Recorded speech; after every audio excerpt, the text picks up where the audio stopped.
ಕರ್ನಾಟಕದ ಹೆಮ್ಮೆಯ ಪ್ರತೀಕಗಳಾದ ಡಾಕ್ಟರ್ ರಾಜ್ಕುಮಾರ್, ಅಂಬರೀಶ್, ಪುನೀತ್ ರಾಜ್ಕುಮಾರ್ ಮತ್ತು ವಿಷ್ಣುವರ್ಧನ್ ಅವರ ಬಗ್ಗೆ ಪ್ರಶ್ನೆ ಮಾಡಿ ಅವಮಾನಿಸುವ ಪ್ರವೃತ್ತಿಗೆ ತಕ್ಷಣ ಕಡಿವಾಣ ಹಾಕಬೇಕು ಎಂದು ಹಾಲಪ್ಪ ಪ್ರತಿಷ್ಠಾಪನದ ಅಧ್ಯಕ್ಷರಾದ ಮುರಳೀಧರ್ ಹಾಲಪ್ಪ ಆಗ್ರಹಿಸಿದರು.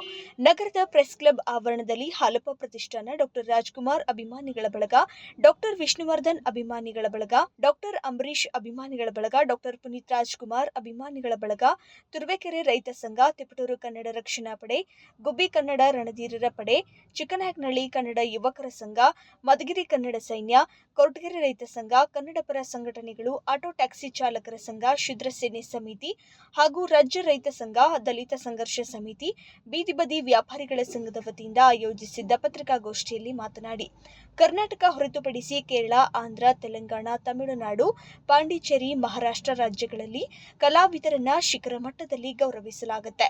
ಅವರಿಗೆ ಸನ್ಮಾನ, ಪುರಸ್ಕಾರಗಳ ಮಳೆ ಸುರಿಸುತ್ತದೆ. ಅಂತಹ ಮಹನೀಯರಿಗೆ ಭಾರತ ರತ್ನ ಅಥವಾ ನೊಬೆಲ್ ಮಟ್ಟದ ಗೌರವ ಸಿಗಬೇಕಾಗಿತ್ತು. ಆದರೆ ಈಗ ಅವರ ಕೊಡುಗೆಗಳನ್ನೇ ಪ್ರಶ್ನಿಸುವ ದುಸ್ಥಿತಿ ನಿರ್ಮಾಣವಾಗಿದೆ. ರಾಜ್ಯದ ಭಾಷೆ, ಸಂಸ್ಕೃತಿ, ಸ್ವಾಭಿಮಾನ, ಕನ್ನಡ ಪರ ಹೋರಾಟಗಳಿಗೆ ಈ ಮಹನೀಯರೇ ಅಡಿಪಾಯ. ಗೋಕಾಕ್ ಚಳುವಳಿ, ಕನ್ನಡ ಆಡಳಿತ ಭಾಷೆ, ಕನ್ನಡ ಚಿತ್ರರಂಗವನ್ನ ಮದ್ರಾಸ್ನಿಂದ ಕರ್ನಾಟಕಕ್ಕೆ ತರುವ ಹೋರಾಟ ಸೇರಿದಂತೆ ಪ್ರತಿಯೊಂದು ಹಂತದಲ್ಲೂ ರಾಜ್ಕುಮಾರ್ ಅವರ ಪಾತ್ರ ಅಪಾರವಾಗಿದೆ. ನಂದಿನಿ ಹಾಲು ಸೇರಿದಂತೆ ಕರ್ನಾಟಕದ ಉತ್ಪನ್ನಗಳನ್ನ ರಾಷ್ಟ್ರೀಯ, ಅಂತಾರಾಷ್ಟ್ರೀಯ ಮಟ್ಟದಲ್ಲಿ ಗುರುತಿಸುವಂತೆ ಮಾಡಲು ಡಾಕ್ಟರ್ ರಾಜ್ಕುಮಾರ್, ಪುನೀತ್ ರಾಜ್ಕುಮಾರ್, ವಿಷ್ಣುವರ್ಧನ್ ಹಾಗೂ ಅಂಬರೀಶ್ ಅವರಂತಹ ಜನುಮದ ನಾಯಕರು ಜನಪರ ಕೆಲಸ ಮಾಡಿದ್ದಾರೆ. ಇಂತಹ ಕನ್ನಡ ಅಸ್ಮಿತೆಯ ಮೇರು ವ್ಯಕ್ತಿಗಳ ಕುರಿತು ಕೀಳುಮಟ್ಟದ ಚರ್ಚೆ ನಡೆಯದಂತೆ ಈಗಲೇ ಮೂಗುದರ ಹಾಕಬೇಕು ಎಂದು ಎಚ್ಚರಿಸಿದರು. ಕನ್ನಡದ ಅಸ್ಮಿತೆ ಡಾಕ್ಟರ್ ರಾಜ್ಕುಮಾರ್ ಅವರು, ವಿಷ್ಣುವರ್ಧನ್, ಶಂಕರ್ ನಾಗು, ಪುನೀತ್ ರಾಜ್ಕುಮಾರ್ ಅವರು, ಡಾಕ್ಟರ್ ಅಂಬರೀಶ್ ಇವ್ರ ಬಗ್ಗೆ ವ್ಯಕ್ತ ಆಗಿರ್ತಕ್ಕಂಥ ಯಾರೋ ಒಂದಿಬ್ಬರು ಕಪಟಿಗಳು, ವಿಕೃತ ಮನಸ್ಸಿನವರು ಕೊಟ್ಟಿರೋ ಹೇಳಿಕೆ ವಿರುದ್ಧ ಈಗ ಆಂದೋಲನ ಶುರುವಾಗ್ತಾ ಇದೆ. ಸರ್ಕಾರ ತಕ್ಷಣ ಇದಕ್ಕೆ ಕ್ರಮ ತಗೊಂಡು ಯಾರು ಅಂತ ಹೇಳಿಕೆಯನ್ನು ಕೊಟ್ಟಿರೋಂಥರಿದ್ದಾರೆ ಅವರ ಸ್ವಂತ ಅಸ್ತಿತ್ವಕ್ಕೋಸ್ಕರ ಅವರೊಂಚೂರು ಐಡೆಂಟಿಟಿ ಸಿಗಲಿ ಅನ್ನಂತೆ ಹೇಳೋದು ಯಾರಿದ್ದಾರೆ ಅವ್ರನ್ನ ಇಡೀ ರಾಜ್ಯದಿಂದ, ನಾಡಿನಿಂದ ಅವ್ರನ್ನ ಗಡೀಪಾರು ಮಾಡಬೇಕು ಅಂಥೇಳಿ ಈಗ ಸಾರ್ವಜನಿಕ ವಲಯದಲ್ಲಿ ಅಭಿಪ್ರಾಯ ವ್ಯಕ್ತ ಆಗ್ತಿದೆ.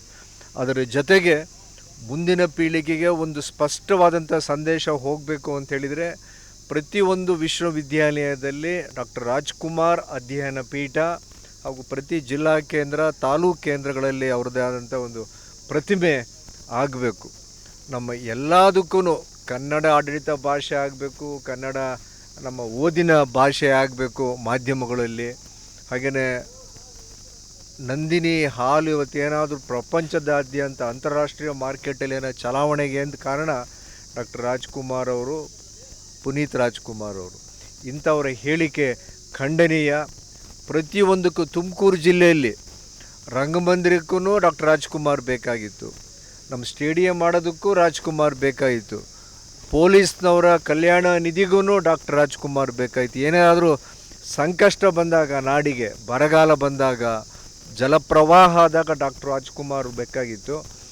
ಅದನ್ನು ನಾವು ಅತ್ಯಂತ ಕಠೋರವಾಗಿ ಖಂಡನೆ ಮಾಡೋದ್ರ ಮುಖಾಂತರ ಇಲ್ಲಿವರೆಗೂ ಪರಭಾಷೆಯ ಹಾವಳಿನ ನಾವೆಲ್ಲರೂ ಸೇರಿ ಅಡ್ಡ ಹಾಕಿದ್ದೀವಿ, ತಡೆದಿದ್ದೀವಿ. ಮುಂದಿನ ಪೀಳಿಗೆಗೆ ದೊಡ್ಡ ಜವಾಬ್ದಾರಿ ಇದೆ. ಇದಕ್ಕೋಸ್ಕರ ನಾವೆಲ್ಲರೂ ಗಟ್ಟಿಯಾಗಿ ಇಲ್ಲಿಂದ ಬೆಂಗಳೂರಿಗೆ ನಮ್ಮ ವಾಹನಗಳ ಮುಖಾಂತರ ನಾವೆಲ್ಲರೂ ಹೋಗಿ ಸಂಖ್ಯೆಯಲ್ಲಿ ಹೋಗಿ ಮುಖ್ಯಮಂತ್ರಿಗಳಿಗೆ ಒಂದು ಗಟ್ಟಿಯಾದಂಥ ಆಗ್ರಹ ಮಾಡಬೇಕು ಅಂತೇಳಿ ಈಗ ತೀರ್ಮಾನ ಆಯಿತು. ಎಲ್ಲ ಜಿಲ್ಲೆಯಿಂದಲೂ ಈಗಾಗಲೇ ಮಾತುಕತೆ ನಡೆದಿದೆ.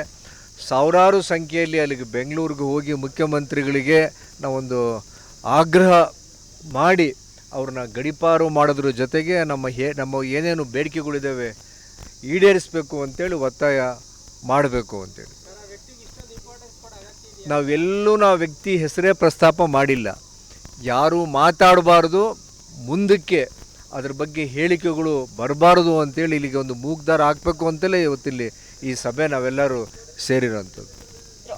ಪತ್ರಿಕಾಗೋಷ್ಠಿಯಲ್ಲಿ ಮಾಜಿ ಶಾಸಕರಾದ ಗಂಗಾ ಹನುಮಯ್ಯ, ನರಸಿಯಪ್ಪ, ಪ್ರತಾಪ್ ಮುಂತಾದವರು ಉಪಸ್ಥಿತರಿದ್ದರು.